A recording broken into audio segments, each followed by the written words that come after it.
नाजरीन, आज बात करेंगे आबनाए हुर्मुज़ की, एक ऐसे समुद्री रास्ते की जो ना सिर्फ खलीज बल्कि पूरी दुनिया के अमन के लिए एक रेड जोन बन चुका है। क्या ये तंग समुद्री गुजरगाह दुनिया को आलमी जंग की तरफ ले जा सकती है? अगर ईरान आबनाए हुर्मुज़ को बंद कर देता है तो पूरी दुनिया की मईशत पर इसका क्या असर पड़ेगा?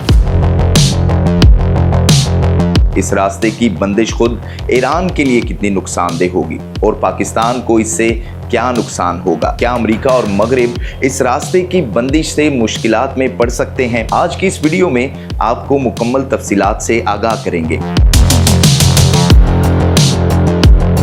नाज़रीन, आबनाए हुर्मुज़ दुनिया का एक अहम ऑयल चोक पॉइंट माना जाता है। दुनिया के 30% तेल का गुजर यहीं से होता है, यानी रोजाना तकरीबन 21 मिलियन बैरल तेल यहां से दुनिया में सप्लाई होता है। ये समुद्री गुजरगाह ईरान, ओमान और मुत्तहिदा अरब अमारात के दरमियान वाक़ है और इसकी स्ट्रेटेजिक अहमियत इतनी ज्यादा है कि अगर यहाँ मामूली झड़प भी हो जाए तो आलमी मंडियों में हलचल मच जाती है। 33 किलोमीटर चौड़ाई पर मुश्तमिल आबनाए हुर्मुज़ ओमान और ईरान के दरमियान वाक़ एक अहम समुद्री गुजरगाह है। आबनाए हुर्मुज़ की बंदिश से तेल की कीमतों में बड़ा इजाफा होने का खदशा है और दुनिया में तवानाई का बुहरान पैदा हो जाएगा। इसी तरह तकरीबन सालाना 6 करोड़ 50 लाख टन कुदरती गैस भी यहाँ से गुजरती है, जो कि आलमी LNG तजारत का तकरीबन 21% है। आलमी इदारे JP मॉर्गन ने खबरदार किया है कि आबनाए हुर्मुज़ बंद होने से तेल की कीमत फी बैरल 120 से 130 डॉलर तक पहुंच सकती है, जो कि इस वक्त $76 फी बैरल है। नाज़रीन, इसके अलावा ईरान खुद अपने तेल की बरामद और सामान की दरामद के लिए भी आबनाए हुर्मुज़ पर ही इन्हिसार करता है। किसी भी बंदिश से इसके इत्तेहादियों को बड़ा नुकसान पहुंचेगा।